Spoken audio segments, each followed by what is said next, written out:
Hello friends, ಎಲ್ಲರೂ ಹೇಗಿದ್ದೀರಾ? I hope ಚೆನ್ನಾಗಿದ್ದೀರಾ ಅಂದ್ಕೊಂಡಿದ್ದೀನಿ. ಆ್ಯಂಡ್ ನಾವು ಕೂಡ ತುಂಬ ಚೆನ್ನಾಗಿದ್ದೀವಿ ಅಂತ ಹೇಳ್ತಾ ತುಂಬ ದಿನಗಳಾದಮೇಲೆ ವ್ಲಾಗ್ನ ಸ್ಟಾರ್ಟ್ ಮಾಡಿದ್ದೀನಿ. ಅಂದರೆ ಮಿನಿ ವ್ಲಾಗ್ಸ್ನ ಅಪ್ಲೋಡ್ ಮಾಡ್ತಿದ್ದೆ, ಬಟ್ ಲಾಂಗ್ ವಿಡಿಯೋ ಅಪ್ಲೋಡ್ ಮಾಡೋದಕ್ಕೆ ಆಗ್ತಿರ್ಲಿಲ್ಲ. ಚಿಕ್ಕ ಮಗು ಇರೋ ಕಾರಣ ನನ್ನಿಂದ ಆಗ್ತಾನೇ ಇರಲಿಲ್ಲ. ಸೊ ಹಂಗಾಗಿ ನಾನಂತೂ ನಿಮ್ಮನ್ನ ತುಂಬ ಮಿಸ್ ಮಾಡ್ಕೊತಾ ಇದ್ದೆ. ಡೈಲಿ ಅಯ್ಯೋ ವಿಡಿಯೋ ಮಾಡಲಿಲ್ವೇ ಅಂತ ಹೇಳ್ಬಿಟ್ಟು ತುಂಬಾ ಬೇಜಾರಾಗ್ತಿತ್ತು. ಇನ್ನು ಮುಂದೆ ಆದರೂ ರೆಗ್ಯುಲರಾಗಿ ವ್ಲಾಗ್ಸ್ ಮಾಡೋಣ, ಅಥವಾ ಮಾಡೋದಕ್ಕಾಗಿಲ್ಲ ಅಂತಂದರೆ ಒಂದು ವೀಕ್ಲಿ ಒಂದು 3 ವೀಡಿಯೋಸ್ ಆದರೂ ಅಪ್ಲೋಡ್ ಮಾಡೋಣ ಅಂತ ಅಂದ್ಕೊಂಡಿದ್ದೀನಿ. ಸೊ ನೋಡಬೇಕು. ನನಗೆ ನೈಟ್ ನಿದ್ದೆ ಇರಲ್ಲ. ಸೊ ವ್ಲಾಗ್ ಅಂತಂದರೆ ಬೆಳಿಗ್ಗೆಯಿಂದನೇ ಮಾಡಬೇಕು ವ್ಲಾಗು. ಸೊ ಹಂಗಾಗಿ ಇಲ್ಲ ಅಂತಂದರೆ ವ್ಲಾಗ್ ಕಂಪ್ಲೀಟ್ ಮಾಡೋದಕ್ಕಾಗಲ್ಲ. ಸೊ ಹಂಗಾಗಿ ನಾನು ಏನು ಮಾಡ್ತಿದ್ದೆ ಅಂತಂದರೆ ಮಿನಿ ವ್ಲಾಗ್ಸ್ನ ಹಾಕೋದಕ್ಕೆ ಟ್ರೈ ಮಾಡಿ. ಲಾಂಗ್ ವಿಡಿಯೋ ಅಂತಂದರೆ ಸ್ವಲ್ಪ ಶೂಟ್ ಮಾಡ್ಕೊಳ್ಳೋದು, ಎಡಿಟ್ ಮಾಡೋದೆಲ್ಲ ತುಂಬ ಕಷ್ಟ ಆಗುತ್ತೆ. ಅದು ಬೇರೆ ಚಿಕ್ಕ ಮಗು ಇದ್ದಾನಲ್ವಾ, ಸೊ ಹಂಗಾಗಿ ಸ್ವಲ್ಪ ಕಷ್ಟ ಆಗ್ತಿತ್ತು. ಸೊ ಹಂಗಾಗಿ ಸ್ವಲ್ಪ ಬ್ರೇಕ್ ತೊಗೊಂಡಿದ್ದೆ. ಇನ್ನು ಮುಂದೆ ಸರಿ ವ್ಲಾಗ್ಸ್ ಡೈಲಿ ಮಾಡೋಣ, ಇಲ್ಲ ಅಂತಂದರೆ ವೀಕ್ಲಿ 3 ವೀಡಿಯೋಸ್ ಆದರೂ ಅಪ್ಲೋಡ್ ಮಾಡೋಣ ಅಂತ ಅಂದ್ಕೊಂಡಿದ್ದೀನಿ. ಸೊ ನೋಡಬೇಕು ಏನು ಮಾಡ್ತೀನಿ ಅಂತ ಹೇಳ್ಬಿಟ್ಟು. ಸೊ ಇದು ಒಂದು ಬುಧವಾರದ ವ್ಲಾಗ್ ಆಗಿರುತ್ತೆ. ಇದು ಬಂದು ನನ್ನ ಸಿಂಪಲ್ ಮಾರ್ನಿಂಗ್ ರೂಟೀನ್ ಹೇಗಿತ್ತು ಅಂತ ಹೇಳ್ಬಿಟ್ಟು ಈ ವಿಡಿಯೋದಲ್ಲಿ ನಿಮ್ಮ ಜೊತೆ ಶೇರ್ ಮಾಡ್ತೀನಿ. ಇಲ್ಲಿ ಟಿಫನ್ಗೆ ಅಂತ ಹೇಳ್ಬಿಟ್ಟು ಬಿಸಿಬೇಳೆ ಬಾತ್ನ ಮಾಡ್ತಾ ಇದ್ದೀನಿ. ಬಿಸಿಬೇಳೆ ಬಾತ್ ಮಾಡ್ಕೊಳ್ಳೋದಕ್ಕೆ 1 ಕಪ್ ಆಗೋಷ್ಟು ಅಕ್ಕಿ, ಹಾಗೆ ಒಂದು ಅರ್ಧ ಕಪ್ ಆಗೋಷ್ಟು ತೊಗರಿಬೇಳೆನ ನೀಟಾಗಿ ವಾಶ್ ಮಾಡಿ ಸೇರಿಸ್ಕೊಂಡು, ಈಗ ಒಂದು ಕುಕ್ಕರ್ನ ಇಟ್ಕೊಂಡು ಕುಕ್ಕರ್ಗೆ ಒಂದು ಸ್ವಲ್ಪ ಆಗೋಷ್ಟು ಎಣ್ಣೆನ ಸೇರಿಸ್ಕೊಂಡಿದ್ದೀನಿ. ಎಣ್ಣೆ ಸ್ವಲ್ಪ ಕಾದಾದ ನಂತರ ಅದಕ್ಕೆ ಸ್ವಲ್ಪ ಸಾಸಿವೆ, ಸ್ವಲ್ಪ ಜೀರಿಗೆನ ಸೇರಿಸ್ಕೋಬೇಕು. ಸಾಸಿವೆ ಮತ್ತು ಜೀರಿಗೆ ಸ್ವಲ್ಪ ಚಿಟಪಟ ಅಂದಮೇಲೆ ಅದಕ್ಕೆ ಒಂದು ಸ್ವಲ್ಪ ಆಗೋಷ್ಟು ಸಾಂಬಾರು ಮೆಣಸಿನ್ಕಾಯಿ, ಹಾಗೆ ಸ್ವಲ್ಪ ಕರಿಬೇವನ್ನ ಕೂಡ ಸೇರಿಸ್ಕೊಂಡು ಚೆನ್ನಾಗಿ ಫ್ರೈ ಆದ ನಂತರ ಅದಕ್ಕೆ ಕಟ್ ಮಾಡಿ ಇಟ್ಕೊಂಡಿರುವಂಥ ಈರುಳ್ಳಿನ ಕೂಡ ಸೇರಿಸ್ಕೊಂಡು, ಈರುಳ್ಳಿ ಸ್ವಲ್ಪ ಕಲರ್ ಚೇಂಜ್ ಆಗೋವರೆಗೂ ಅದನ್ನು ಚೆನ್ನಾಗಿ ಫ್ರೈ ಮಾಡ್ಕೋಬೇಕು. ಈ ಥರ ಎಲ್ಲನೂ ಕೂಡ ಚೆನ್ನಾಗಿ ಫ್ರೈ ಆದ ನಂತರ ಅದಕ್ಕೆ 1-2 ಟೊಮೊಟೊನ ಈ ಥರ ಸಣ್ಣ ಸಣ್ಣಕ್ಕೆ ಕಟ್ ಮಾಡಿಕೊಂಡು ಅದನ್ನು ಕೂಡ ಸೇರಿಸ್ಕೊಂಡು, ಟೊಮೊಟೊ ಎಲ್ಲ ಸಾಫ್ಟ್ ಆಗೋವರೆಗೂ ಅದನ್ನು ಚೆನ್ನಾಗಿ ಫ್ರೈ ಮಾಡ್ಕೊಂಡಿದ್ದೀನಿ. ಈ ಥರ ಫ್ರೈ ಆದಮೇಲೆ ಅದಕ್ಕೆ ಕಟ್ ಮಾಡಿ ಇಟ್ಕೊಂಡಿರೋಂಥ ತರಕಾರಿ, ಅಂದರೆ ನಮಗೆ ಯಾವ ತರಕಾರಿ ಬೇಕೋ ಅದನ್ನು ಸೇರಿಸ್ಕೋಬೋದು. ನಾನಿಲ್ಲಿ ನೋಕೋಲು, ಆಲೂಗಡ್ಡೆ, ಹಾಗೆ ಸ್ವಲ್ಪ ಬೀನ್ಸು, ಕ್ಯಾರೆಟು ಇದನ್ನು ಸೇರಿಸ್ಕೊಂಡಿದ್ದೀನಿ. ಈಗ ಇದನ್ನೆಲ್ಲದನ್ನು ಸೇರಿಸ್ಕೊಂಡು ಚೆನ್ನಾಗಿ ಫ್ರೈ ಮಾಡ್ಕೋಬೇಕಾಗತ್ತೆ. ಅಂದರೆ ಸ್ವಲ್ಪ ತರಕಾರಿ ಎಲ್ಲ ಸ್ವಲ್ಪ ಚೆನ್ನಾಗಿ ಫ್ರೈ ಆಗೋವರೆಗೂ ಅದನ್ನು ಚೆನ್ನಾಗಿ ಫ್ರೈ ಮಾಡಿಕೊಂಡು, ರಾತ್ರಿನೇ ಸ್ವಲ್ಪ ಬಟಾಣಿನ ಕೂಡ ನೆನೆಸಿಟ್ಟಿದ್ದೆ, ಅದನ್ನು ಕೂಡ ಸೇರಿಸ್ಕೊಂಡು ಸ್ವಲ್ಪ ಕಡಲೆ ಬೀಜನ ಸೇರಿಸ್ಕೊತಾ ಇದ್ದೀನಿ. ಕಡಲೆ ಬೀಜ ಹಾಕೋದ್ರಿಂದ ತುಂಬ ಚೆನ್ನಾಗಿರುತ್ತೆ ಟೇಸ್ಟು. ಮಧ್ಯೆ ಮಧ್ಯೆ ಒಂದೊಂದು ಬೀಜ ಸಿಗ್ತಾಯಿದ್ರೆ ಸಖತ್ತಾಗಿರುತ್ತೆ ತಿನ್ನೋದಕ್ಕೆ. ಸೊ ಹಂಗಾಗಿ ಇದನ್ನೆಲ್ಲ ಚೆನ್ನಾಗಿ ಫ್ರೈ ಮಾಡಿಕೊಂಡು ರುಚಿಗೆ ತಕ್ಕಂತೆ ಉಪ್ಪು, ಹಾಗೆ ಒಂದು ಸ್ವಲ್ಪ ಆಗೋಷ್ಟು ಅರಿಶಿನ ಕೂಡ ಸೇರಿಸ್ಕೊಂಡು, MTR 1 ಪ್ಯಾಕೆಟ್ ಆಗೋಷ್ಟು ಬಿಸಿಬೇಳೆ ಬಾತ್ ಪೌಡರ್ನ ಕೂಡ ಸೇರಿಸ್ಕೊಂಡು ಚೆನ್ನಾಗಿ ಅದನ್ನು ಫ್ರೈ ಮಾಡ್ಕೊತಾ ಇದ್ದೀನಿ. ಈ ಥರ ಎಲ್ಲನೂ ಕೂಡ ಚೆನ್ನಾಗಿ ಫ್ರೈ ಆದ ನಂತರ ಅದಕ್ಕೆ ಒಂದು ಅರ್ಧ ಟೇಬಲ್ ಸ್ಪೂನ್ ಆಗೋಷ್ಟು ಮನೆಯಲ್ಲಿ ಮಾಡಿ ಇಟ್ಕೊಂಡಿರುವಂಥ ಸಾಂಬಾರು ಪೌಡರ್ನ ಕೂಡ ಸೇರಿಸ್ಕೊಂಡು ಅದನ್ನು ಕೂಡ ಚೆನ್ನಾಗಿ ಫ್ರೈ ಮಾಡಿಕೊಂಡು, ಈಗ ನೆನೆಸಿಟ್ಕೊಂಡಿರುವಂಥ ಬೇಳೆ ಮತ್ತು ಅಕ್ಕಿನ ಸೇರಿಸ್ಬಿಟ್ಟು ಬೇಳೆ ಮತ್ತು ಅಕ್ಕಿ ಚೆನ್ನಾಗಿ ಮಿಕ್ಸ್ ಆಗೋವರೆಗೂ ಅದನ್ನು ಚೆನ್ನಾಗಿ ಮಿಕ್ಸ್ ಮಾಡ್ಕೋಬೇಕಾಗತ್ತೆ. ಅಂದರೆ ಮಸಾಲೆ ಎಲ್ಲ ಅದಕ್ಕೆ ಹೊಂದ್ಕೊಳ್ಳೋ ಥರ ಚೆನ್ನಾಗಿ ಮಿಕ್ಸ್ ಮಾಡಿಕೊಂಡು, ಇದಕ್ಕೆ ಈ ಹಂತದಲ್ಲೇ ಒಂದು ಸ್ವಲ್ಪ ಆಗೋಷ್ಟು ಹುಣಸೆ ಹಣ್ಣಿನ ರಸನ ಕೂಡ ಸೇರಿಸ್ಕೊಂಡು ಒಂದು ಸಲ ಚೆನ್ನಾಗಿ ಮಿಕ್ಸ್ ಮಾಡಿಕೊಂಡು, ನಾನಿಲ್ಲಿ 1.5 ಲೋಟ ಆಗೋಷ್ಟು ಅಕ್ಕಿ ಮತ್ತು ಬೇಳೆನ ತೊಗೊಂಡಿದ್ದೆ. ಈ ಗ್ಲಾಸಲ್ಲಿ ನಾನು ಒಂದು 3-4 ಗ್ಲಾಸ್ ಆಗೋಷ್ಟು ನೀರನ್ನ ಸೇರಿಸ್ಕೊಂಡಿದ್ದೀನಿ. ನಮ್ಮ ಕ್ವಾಂಟಿಟಿ ಹೇಗೆ ಬೇಕೋ ಆ ಥರ ನಾವು ನೀರನ್ನ ಸೇರಿಸ್ಕೊಂಡ್ರೆ ಆಗುತ್ತೆ. ನಾನಿಲ್ಲಿ ಈ ಗ್ಲಾಸಲ್ಲಿ ಒಂದು 3-4 ಲೋಟ ಆಗೋಷ್ಟು ನೀರನ್ನ ಸೇರಿಸ್ಕೊಂಡು, ರುಚಿಗೆ ತಕ್ಕಂತೆ ಉಪ್ಪನ್ನ ಕೂಡ ಸೇರಿಸ್ಕೊಂಡು ಒಂದು ಕುದಿ ಬರೋವರೆಗೂ ಅದನ್ನು ಚೆನ್ನಾಗಿ ಕುದಿಸ್ಕೋಬೇಕಾಗತ್ತೆ. ಈ ಥರ ಒಂದು ಕುದಿ ಬಂದಾದಮೇಲೆ ಕುಕ್ಕರ್ ಲಿಡ್ನ ಕ್ಲೋಸ್ ಮಾಡಿಬಿಟ್ಟು ಒಂದು 3 ವಿಷಲ್ ಕೂಗಿಸ್ಕೊಂಡ್ರೆ ಸಾಕು ಫ್ರೆಂಡ್ಸ್. ತುಂಬಾ ಚೆನ್ನಾಗಿರುತ್ತೆ ಬಿಸಿಬೇಳೆ ಬಾತು. ಬಿಸಿ ಆಗೋದು ತಿಂತಾಯಿದ್ರೆ ಸಖತ್ತಾಗಿರುತ್ತೆ. ಖಂಡಿತ ಒಂದು ಸಲ ಟ್ರೈ ಮಾಡಿ ಈ ರೆಸಿಪಿನ.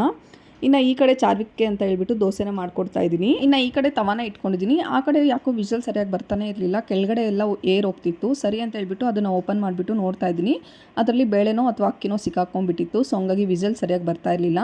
ಈ ಥರ ನಾವೇನಾದರೂ ಕುಕ್ಕರ್ ಲಿಡ್ನ ಕ್ಲೋಸ್ ಮಾಡಿ ಸರಿಯಾಗಿ ವಿಷಲ್ ಬರ್ತಿಲ್ಲ ಅಂತಂದರೆ ಅದರೊಳಗಡೆ ಏನಾದರೂ, ಅಂದರೆ ಗ್ಯಾಸ್ ಕೆಟ್ಟಿದ್ರೆ ಏನಾದರೂ ಸಿಕ್ಕಾಕ್ಕೊಂಡಿರುತ್ತೆ. ಸೊ ಹಂಗಾಗಿ ವಿಷಲ್ ಬರ್ತಾ ಇರಲ್ಲ. ಮತ್ತು ಅದನ್ನು ನೀಟಾಗಿ ಹಾಕ್ಕೊಂಡ್ಬಿಟ್ರೆ ತೆಗೆದುಬಿಟ್ಟು ವಿಷಲ್ ಕರೆಕ್ಟಾಗಿ ಬರುತ್ತೆ. ಇನ್ನು ಈ ಕಡೆ ದೋಸೆ ಮಾಡ್ಕೊಂಬೇಡ ಅಂತ ಹೇಳ್ಬಿಟ್ಟು ದೋಸೆ ಮಾಡ್ಕೊತಾ ಇದ್ದೀನಿ. ಇನ್ನು ಆ ಕಡೆ ಬಿಸಿಬೇಳೆ ಬಾತ್ ಕೂಡ ರೆಡಿಯಾಗಿತ್ತು. ಚಾರ್ವಿಕ್ನ ಎಬ್ಬಿಸ್ಬಿಟ್ಟು ಕೂರಿಸಿದ್ದೆ. ಸರಿ ಅವನಿಗೆ ಬಿಸಿನೀರನ್ನ ಕಾಯಿಸ್ಕೊಟ್ಬೇಡ ಅಂತ ಹೇಳ್ಬಿಟ್ಟು ಬಿಸಿನೀರಿಗೆ ಆ ಕಡೆ ಇಟ್ಕೊಂಡಿದ್ದೀನಿ. ಈ ಕಡೆ ದೋಸೆನ ಹಾಕ್ಕೊತಾ ಇದ್ದೀನಿ. ಈ ಚಿಕ್ಕ ಮಕ್ಕಳಲ್ಲಿ ಬೆಳಗ್ಗೆ ಹೊತ್ತು ಸ್ವಲ್ಪ ಈ ಥರ ಅಭ್ಯಾಸಗಳನ್ನ ರೂಢಿ ಮಾಡಿಸ್ಬೇಕು. ಇಲ್ಲಾಂತಂದರೆ ತುಂಬ ಕಷ್ಟ ಆಗುತ್ತೆ. ಯಾಕೆ ಅಂತಂದರೆ ನೈಟೆಲ್ಲ ನಾವು ಹಂಗೆ ಮಲಗಿರ್ತೀವಿ, ಜಾಸ್ತಿ ನೀರು ಕುಡಿದಿರಲ್ಲ, ಬಾಡಿ ತುಂಬ ಡಿಹೈಡ್ರೇಟ್ ಆಗಿರುತ್ತೆ. ಏನಾದರೂ ಬಿಸಿನೀರೋ ಅಥವಾ ತಣ್ಣೀರೋ ಈ ಥರ ಕುಡಿದ್ರೆ ನಮಗೂ ಕೂಡ ತುಂಬ ಒಳ್ಳೆಯದು ಅಂತ ಹೇಳ್ಬೋದು. ಸೊ ಹಂಗಾಗಿ ಅವನಿಗೆ ಬಿಸಿನೀರು ಕಾಯಿಸ್ಕೊಟ್ಬಿಟ್ಟು ಕೊಡ್ತಾಯಿದ್ದೀನಿ. ಹಾಗೆ ಇದು ಡೈಜೆಷನ್ ಪ್ರಾಬ್ಲಮ್ಗೆ ತುಂಬಾ ಹೆಲ್ಪ್ ಆಗುತ್ತೆ. ಇನ್ನು ಚಾರ್ವಿಕ್ಗೆ ಬಿಸಿನೀರು ಕೊಟ್ಬಿಟ್ಟು ಸರಿ ವಾಶ್ರೂಮ್ಗೆ ಹೋಗ್ಬಿಟ್ಟು ಫ್ರೆಶ್ ಅಪ್ ಆಗಿಬಿಟ್ಟು ಬಾ ಅಂತ ಹೇಳ್ಬಿಟ್ಟು ಕಳಿಸ್ದೆ. ಇನ್ನು ಇಲ್ಲಿ ಚೀಕುಗೆ ಕೂಡ ಸ್ವಲ್ಪ ಬಿಸಿನೀರು ಕುಡಿಸ್ತೀನಿ ನಾನು. ಸೊ ಮಕ್ಕಳಲ್ಲೂ ಕೂಡ ತುಂಬ ಡೈಜೆಷನ್ ಪ್ರಾಬ್ಲಮ್ ಕಾಡ್ತಿರುತ್ತೆ ಅಲ್ವಾ, ಅವ್ರಿಗೇನು ಗೊತ್ತಾಗುತ್ತೆ ನೀರು ಕುಡಿಬೇಕಾ ಬೇಡವಾ ಅಂತ ಹೇಳ್ಬಿಟ್ಟು. ನಮ್ಮ ಚಾರ್ವಿಕ್ ಅಂತೂ ಸ್ಕೂಲ್ಗೆ ಹೋದ್ಮೇಲೆ ಅವನು ಬಾಟಲ್ ಓಪನ್ ಮಾಡಿ ಕುಡಿಯೋದೇ ರೇರು. ಸೊ ಹಂಗಾಗಿ ಆದಷ್ಟು ನಾನು ಮನೇಲಿದ್ದಾಗ ಈ ಥರ ನೀರು ಜ್ಞಾಪಕ ಮಾಡ್ತಾನೆ ಇರ್ತೀನಿ, ಕುಡಿ ಅಂತ ಹೇಳ್ಬಿಟ್ಟು. ಸೊ ಆವಾಗ ಅವ್ರಿಗೆ ಡೈಜೆಷನ್ಗೆ ತುಂಬ ಹೆಲ್ಪ್ ಆಗುತ್ತೆ. ಇನ್ನು ಇಲ್ಲಿ ನೋಡಿ ಬಿಸಿಬೇಳೆ ಬಾತ್ ಅಂತೂ ಎಷ್ಟು ಚೆನ್ನಾಗಾಗಿದೆ ಅಂತ ಹೇಳ್ಬಿಟ್ಟು. ಇಲ್ಲಿ ನೀರು ಸ್ವಲ್ಪ ಕಡಿಮೆ ಇತ್ತು ಅಂತ ಹೇಳ್ಬಿಟ್ಟು ಕಾಯಿಸಿ ಇಟ್ಕೊಂಡಿರೋಂಥ ಬಿಸಿನೀರನ್ನ ಕೂಡ ಸೇರಿಸ್ಕೊಂಡು ಚೆನ್ನಾಗಿ ಅದನ್ನು ಮಿಕ್ಸ್ ಮಾಡಿಕೊಂಡೆ. ಇನ್ನು ಚಾರ್ವಿಕಿಗೆ ಒಂದು ಸ್ವಲ್ಪ ಚಟ್ನಿ ಇತ್ತು, ಸೊ ಅದನ್ನೇ ಹಾಕ್ಬಿಟ್ಟು ದೋಸೆ ಕೂಡ ಅವನಿಗೆ ಕೊಟ್ಟೆ. ಅವನು ಕೂಡ ರೆಡಿಯಾಗಿ ಕೂತಿದ್ದ. ಸರಿ ಅಂತ ಹೇಳ್ಬಿಟ್ಟು ಅವನು ಸ್ಕೂಲ್ಗೆ ಹೋಗೋದಕ್ಕೆ ಟೈಮ್ ಆಗುತ್ತೆ ಅಂತ ಹೇಳ್ಬಿಟ್ಟು ಫಸ್ಟ್ ದೋಸೆ ಮಾಡಿಕೊಟ್ಬಿಟ್ಟಿದ್ದೀನಿ.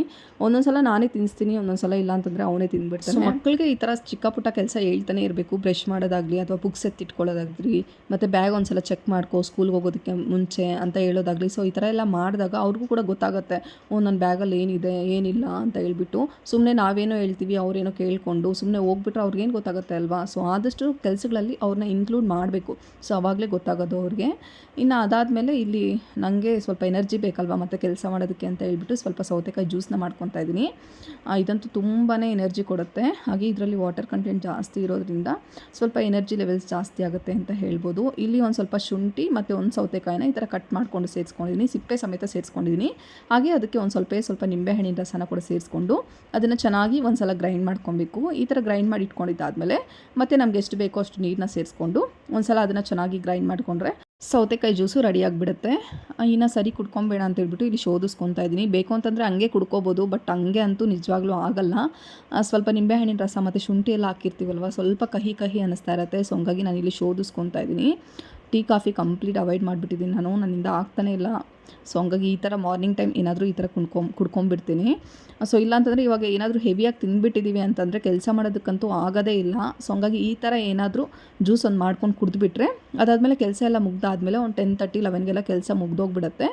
ಸೊ ಆವಾಗ ಟಿಫನ್ ಮಾಡ್ಕೊಬೋದು ಅಂತ ಹೇಳ್ಬಿಟ್ಟು ಇಲ್ಲಿ ನನಗೆ ಅಂತ ಹೇಳ್ಬಿಟ್ಟು ಒಂದು 5 ಮಿನಿಟ್ಸು ಅಥವಾ 10 ಮಿನಿಟ್ಸ್ನ ನಾನು ತೊಗೊತಾ ಇದ್ದೀನಿ. ಎಲ್ಲರ ಮನೆಯಲ್ಲೂ ಸೇಮ್ ಸಿಚುವೇಶನ್ ಆಗಿರುತ್ತೆ ಹೌಸ್ ವೈಫ್ದು.